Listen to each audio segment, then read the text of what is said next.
Intègre et juste. Sous Isabelle Maréchal se cache peut-être une super-héros.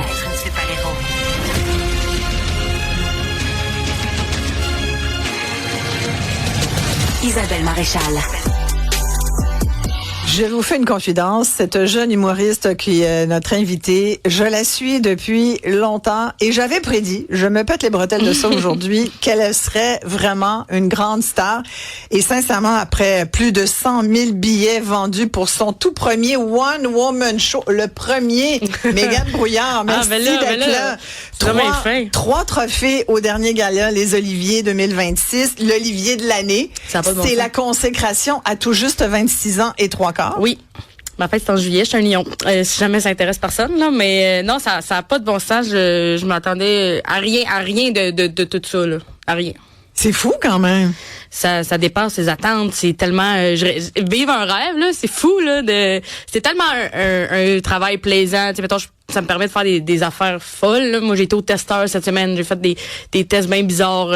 Demain, je pars, je m'en vais au Nouveau-Brunswick, en Gaspésie. Qu'est-ce que tu vas faire, là? Aller parler au monde de Caraquette, leur faire des jokes. Tu vas faire ton spectacle, certainement. C'est ça? Oui, absolument. Ouais. Me rendre à Gaspé, de tout voyager de Québec, voir le monde, surtout d'avoir ces connexions-là après le show, de croiser les gens. J'ai la chance d'avoir le travail où les gens sont contents de me voir. Ça, c'est comme, ça fait tellement des belles journées, là. Ouais. Et t'as toujours voulu être humoriste? Parce que t'as été à l'école, t'as gradué en 2020. J'ai fait l'école nationale de l'humour, oui. J'ai gradué en pleine pandémie, mais moi, avant ça, je savais pas, là, que je voulais faire, là. Je me rappelle quand j'étais jeune, c'était l'angoisse. Moi, j'ai mes maths fortes. J'ai ma physique. Mes maths fortes de secondaire 5 sont vraiment inutiles, à moins que tu vas être médecin. Je sais pas pourquoi j'ai ça. Je voulais m'ouvrir des portes, je paniquais, je savais tellement pas. Ouais. Tu savais pas du tout ce que tu voulais faire? Non, j'en avais aucune idée. Je savais que j'aimais bien ça, faire de l'impro, puis j'étais dans l'art drame. J'ai fait art et lettres, option théâtre, mais je savais que le drame, c'était pas nécessairement ce qui me parlait, mais je trouvais ça le fun de parler sur une scène, puis à chaque fois qu'il y avait des pièces de théâtre, je voulais modifier le texte, en fait, je voulais jouer dedans. J'étais comme, ça serait plus drôle. La phrase est longue, mais ça me la mettrait plus courte, moi. Fait que j'ai toujours eu ce plaisir-là d'être sur scène, puis de faire rire, puis de... Est-ce que tu faisais rire ta famille? Mais moi, ma famille est extrêmement drôle. Tout le monde est vraiment drôle. Fait que pas plus que les autres, mais en même temps, on a développé tellement des réflexes, ça va tellement vite chez nous, là. Ça se crie par-dessus, tout le monde est drôle, ça se peint, ça chamaille, c'est très le fun. Et quand t'as annoncé à tes parents que tu voulais être humoriste, la réponse a été quoi? Moi, ma mère est prof, fait que elle est comme tout ce que tu mets dans la tête, c'est jamais perdu. Okay. Elle croit beaucoup en l'éducation, puis comme tu sais, je veux juste que ma mère, elle adore son travail, elle est dans une école alternative, elle est toujours à la recherche de nouveaux projets pour ses élèves, de les garder allumés, fait que il était quand même très ouvert. Je pense pas qu'il était convaincu, je pense qu'il était comme ça. Tu vas pouvoir faire ça, puis tu vas pouvoir amener ça dans une entreprise peut-être après, puis c'est jamais perdu. On dirait que, mais ils m'ont toujours soutenu, puis ils ont toujours été là au spectacle. Ils venaient au match d'impro. Je me rappelle, ma mère était comme, moi, je vote pas nécessairement pour toi. Fais-toi pas de la peine, je vais voter pour la meilleure improvisation. Fait qu'il était comme, on dirait qu'il était... Tu parles souvent de ta mère, d'ailleurs. Oui, elle est drôle, ma mère. Ta mère est très drôle. On a un extrait de Mégane Brouillard qui parle de sa maman. Facebook, sautez cette occasion. Je le recommande, c'est de l'excellent contenu. C'est une blogueuse, ça. Elle a dit, et je cite, « Aujourd'hui, nous sommes allés visiter Sorel. Et le slogan de la ville pourrait être Sorel la décevante. Rien n'était ouvert en ce lundi. Sorel la décevante, man. Sorel, t'as déçu. T'as fait des attentes face à Sorel. Ma mère est partie de Drummondville, s'est rendue à Sorel, elle a fait, ouais, pas dépaysé, mais... À quoi tu t'attendais? Puis, à qui tu parles? À qui tu parles? Il me fait mourir, celui-là.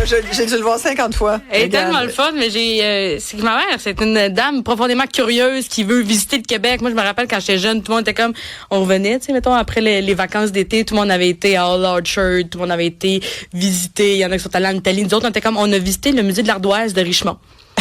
On a vu ça, on a visité une maison centenaire. On dirait qu'elle a toujours été fan du terroir. Du voyage très éducatif curieux. local. Oui. Ouais. On apprenait des affaires, là, puis on était curieux. Fait que, puis elle a tellement un bon sens de l'autodérision. Elle a bien ri, mais des fois, les gens de Sorel, ils en veulent encore. Puis je suis comme, j'ai exagéré des petites affaires, là, mais. Est-ce que tu changes le nom de la ville de temps en temps? Ben non, c'est le pose de ta maman. Tu peux pas le modifier non, tellement. j'ai jamais modifié ça. Ça a toujours été Sorel. Là. Toi, tu viens de Drummondville? Absolument. T'as toujours, d'ailleurs, ton numéro de Drummondville? Oui, j'adore Drummondville. J'ai mon numéro de téléphone de Drummondville dans le 819. Je vous dirai pas le reste, là, mais j'adore le 819. Moi, quand il y a un numéro dans le 819 qui m'appelle, je suis comme, ça va être le fun. Et donc, t'es une fille du cœur du Québec? Oui, absolument, du centre du Québec. Toujours, moi, quand je suis à 20, je suis chez nous, là. Je suis comme, on s'en va à la maison, je suis contente. Chien dent, parle-moi de ton spectacle. Oui, c'est mon spectacle. Premier woman show. Ouais. Quand on est jeune, quand on a, tu sais, il y a pas beaucoup de femmes quand même en humour au Québec. Il y en a plus qu'il y en avait. Il y en a vraiment plus qu'il y en avait. Il y a des gros succès, Mariana, Christine, il y a tellement des grandes vendeuses. Mais comment on trouve son public quand on débarque comme ça? Ben moi, ce qui est arrivé, c'est que ça a quand même été toujours quand même très honnête. On dirait, j'ai commencé à faire des vidéos sur TikTok parce que moi, j'ai gradué l'école pendant la pandémie, il y avait rien à faire, puis j'ai pas fait ça en me disant ça va me ramasser un public. J'ai vraiment fait ça parce que j'étais dans le sol chez mes parents, puis j'avais besoin de faire quelque chose, j'avais besoin d'avoir un deadline, une passion de parler. Puis à l'époque, pas grand monde était sur TikTok et on connaissait peu de gens, fait que j'étais comme je vais faire ça à l'ombre.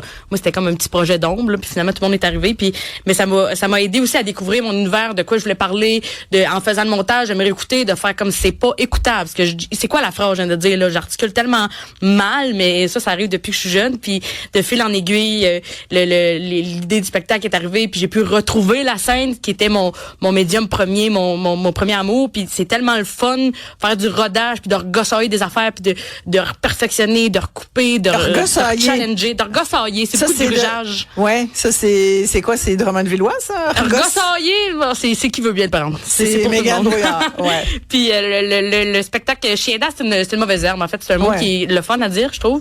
Surtout, puis c'est ma grand-mère, elle disait souvent ça pousse comme du chien dent. Fait que c'est juste quelque chose qui est tenace quand même. Puis le chien dent, c'est de la mauvaise herbe. Puis en fouillant dans la définition de mauvaise herbe, j'ai compris que de la mauvaise herbe, c'était pas une espèce. La mauvaise herbe, c'est quelque chose qui pousse quelque part où toi tu voulais pas. Fait que la mauvaise herbe pour moi est pas nécessairement de la mauvaise herbe pour toi. Fait que c'est de jouer un peu avec toute cette perception-là de moi que j'aime, je sais qui gosse les autres, puis de partir de Drummondville, d'arriver à Montréal, de voir les changements, de repartir de Montréal avec un bagage plus montréalais que ça clash plus en région, de qu'est-ce que ma famille fait que moi j'aime, que je sais que pour d'autres personnes ça n'a pas de bon sens. Fait que c'est un peu tout ça, ce spectacle-là.